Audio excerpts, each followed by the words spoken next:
ભગવદ્ ગીતા એ દિવ્ય અમૃતથી ભરપૂર છે. તે ચિંતામણી, કલ્પતરુ અને કામધેનુ છે.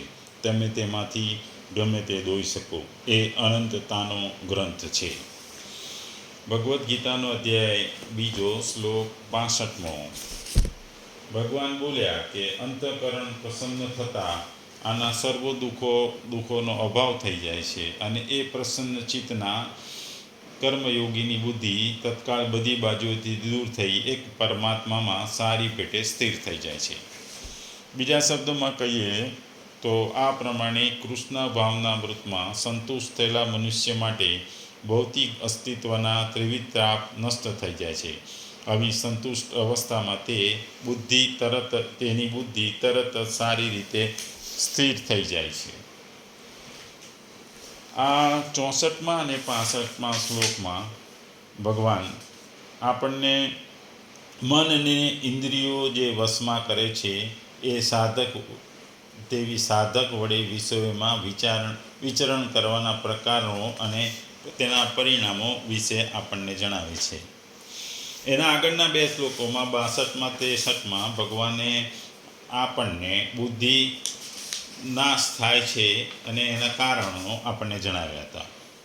અહીં ભગવાન કહે છે કે પાપોને કારણે મનુષ્યનો દુઃખ થાય છે અને કર્મયોગની સાધનાથી પાપોનો નાશ થઈ જાય છે તથા અંતઃકરણ વિશુદ્ધ થઈ જાય અને શુદ્ધ અંતઃકરણમાં ઉપયુક્ત સાત્વિક પ્રસન્નતા થાય છે. તેથી સાત્વિક પ્રસન્નતાથી જ બધા જ દુઃખોનો અભાવ થાય છે એમ અહીં કહે છે. અનુકૂળ પદાર્થોના વિયોગથી અને પ્રતિકૂળ પદાર્થોના સંયોગથી જે આધ્યાત્મિક, આદિ દૈવિક અને આદિ ભૌતિક વિવિધ પ્રકારના દુઃખો સાંસારિક મનુષ્યને મળે છે. ઉપયુક્ત સાધકને આધ્યાત્મિક સાત્વિક પ્રસન્નતાનો અનુભવ થયા પછી તેને કોઈ પણ વસ્તુના સંયોગ વિયોગનું લેશ માત્ર પણ દુઃખ થતું નથી. તે હંમેશા આનંદમાં રહે છે, આનંદમાં મગ્ન રહે છે અને એને બધા જ દુઃખોથી દૂર થઈ જાય છે અને દુઃખોનો અભાવ થાય છે.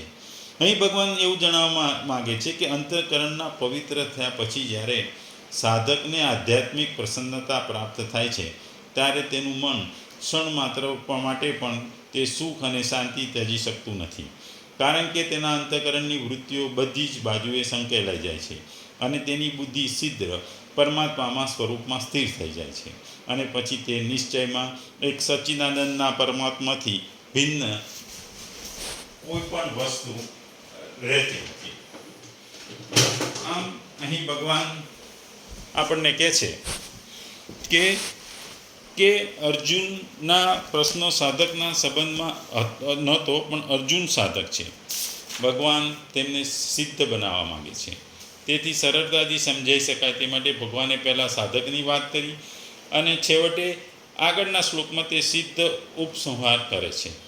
અર્જુનના પ્રશ્નોનો સંપૂર્ણ ઉત્તર તો તે ઉપસંહારમાં છે, જેની ભૂમિકાનો આરંભ આ શ્લોકથી થાય છે. એટલે ભગવાન આપણને અહીં અર્જુનના ચોથા પ્રશ્નનો ઉત્તર અહીંથી શરૂ થાય છે એમ માનવું જોઈએ અને વધારે યોગ્ય. આ પ્રમાણે મન અને ઇન્દ્રિયોને વશમાં કરીને અનાસક્ત ભાવે ઇન્દ્રિયો વડે વ્યવહાર કરનારા સાધકને સુખ, શાંતિ અને સ્થિતપ્રજ્ઞ અવસ્થા પ્રાપ્ત થાય છે એમ જણાવ્યું છે. હવે આગળના 2 શ્લોકમાં ઉપયુક્ત વિધાનની વિપરીત જેના મન અને ઇન્દ્રિયો જીતાયેલા અને વશમાં નથી તેવા વિષયક મનુષ્યોમાં સુખ શાંતિનો અભાવ બતાવી વિષયોના સંગથી તેની બુદ્ધિ કેટલા પ્રકારે વિચલિત થાય છે તેનું વર્ણન આગળના શ્લોકોમાં કરવામાં આવે છે. કૃપા એ દિવ્ય શક્તિ છે જે મનુષ્યના વ્યક્તિત્વમાં ઉભરાઈ આવે છે. કૃપા દ્વારા ભગવાન જે સત ચિત્ત આનંદરૂપ છે તેઓ પોતાના દિવ્ય જ્ઞાન, દિવ્ય પ્રેમ અને દિવ્ય આનંદ પ્રદાન કરે છે. તે પ્રમાણે ધ્રુવના તારાની જેમ બુદ્ધિમાં ભક્તિઓ, પ્રેમ, આનંદ અને જ્ઞાન અવિચર રીતે વ્યક્ત થઈ જાય છે.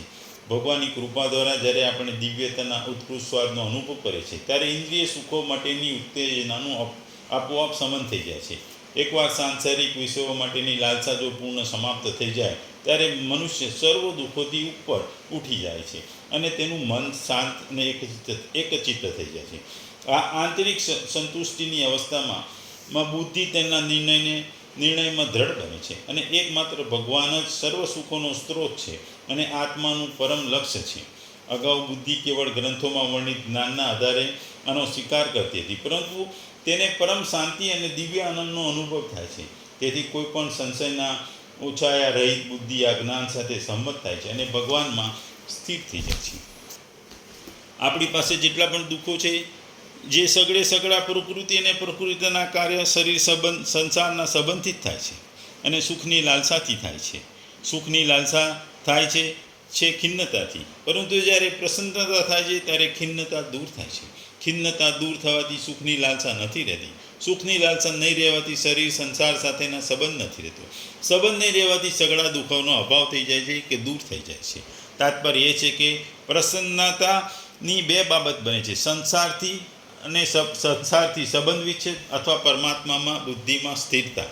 સંસારથી સંબંધ વિચ્છેદ કરવો એ અઘરો છે અને પરમાત્મામાં બુદ્ધિ સ્થિર કરવી એ પણ અઘરું છે.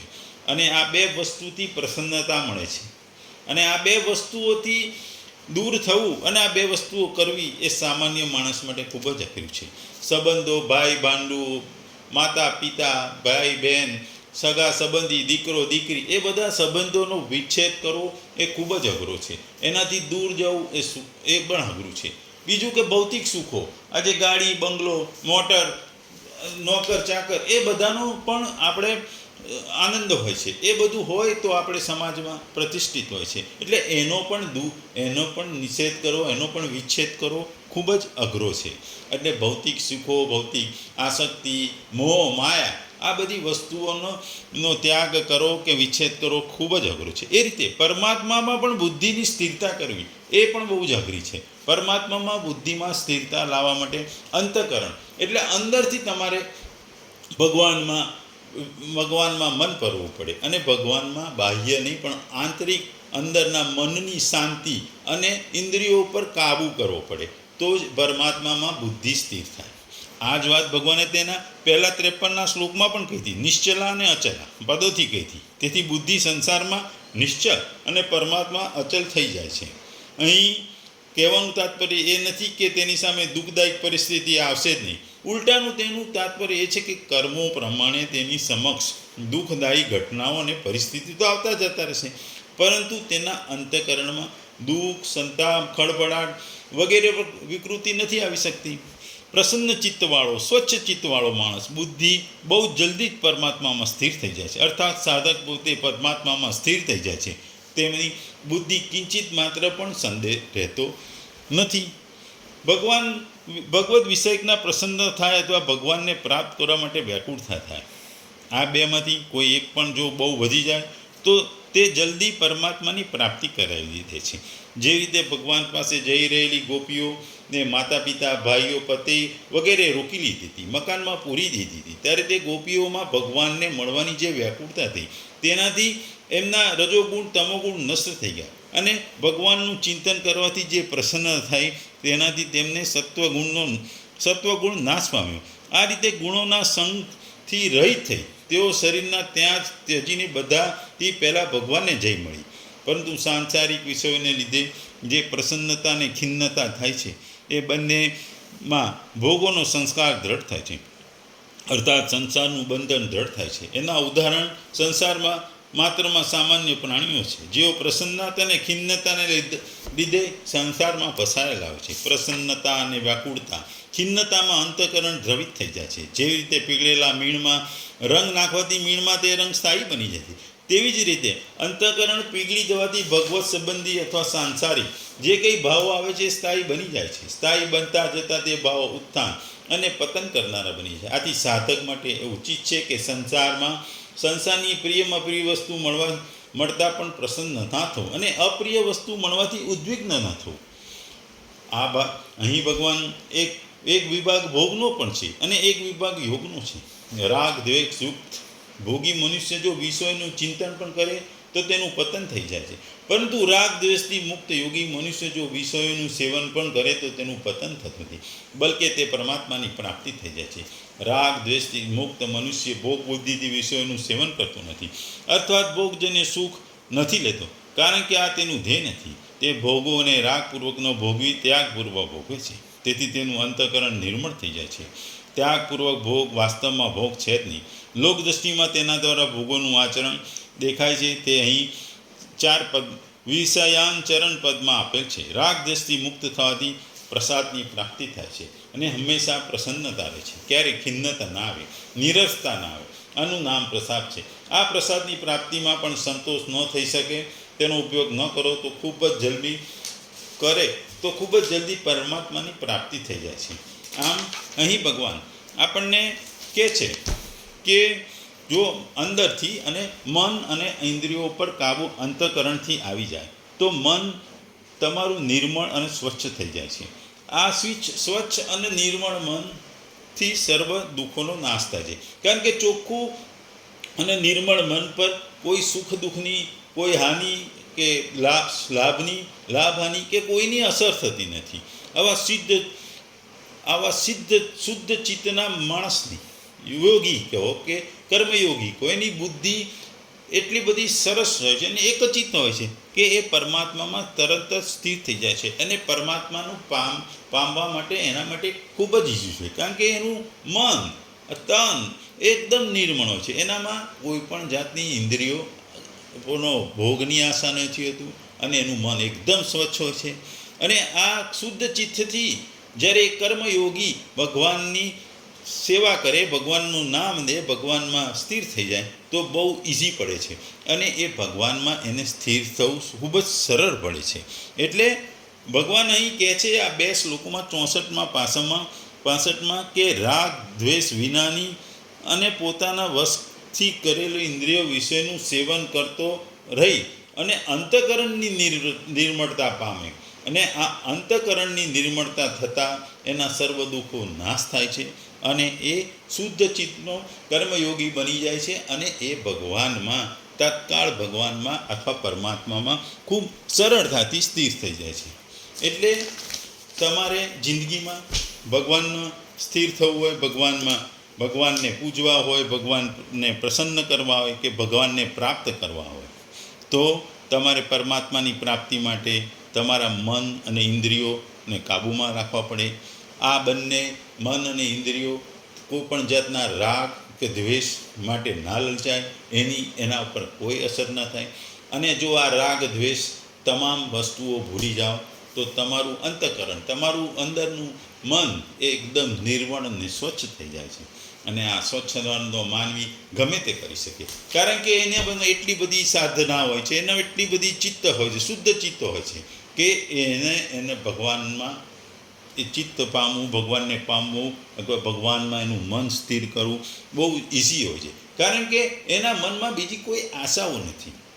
આપણે નરસિંહ મહેતા કે મીરાબાઈના ઉદાહરણ જોઈએ. એ લોકોની ભક્તિ એટલી બધી સરસ હતી કે એમનું મન એકદમ નિર્મળ હતું. એને સંસારની માયાજાળની કોઈ પડી નથી. સંસારમાં શું થાય છે, શું નહીં, એમને શું લાભ થશે, શું હાનિ થશે, એમને કોઈના માટે દ્વેષ નહોતો, કોઈના માટે રાગ નહોતો.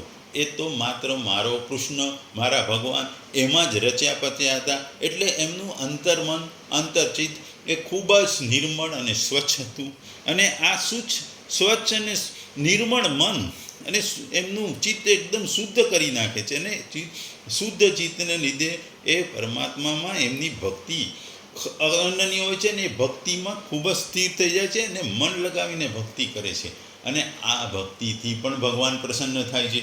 ભગવાન મીરાબાઈ ને નરસિંહ મહેતાને એમના ભક્ત પ્રત્યે એમની લાગણીથી એમને કેટલી વખત મદદ કરે છે કે આ દર્શન પણ આપે છે. એટલે ભગવાન આપણને અહીં કહે છે કે જ્યારે મનની શાંતિ પ્રાપ્ત થાય છે ત્યારે ઇન્દ્રિયો વિષયો તરફ દોડવાનું હોતું નથી. યોગીને તેની બુદ્ધિ પર સંપૂર્ણ કાબુ હોય છે. બુદ્ધિ આત્મામાં રહે છે અને તે સ્થિર હોય છે. શરીર તથા મનના દુઃખો નાશ થાય છે.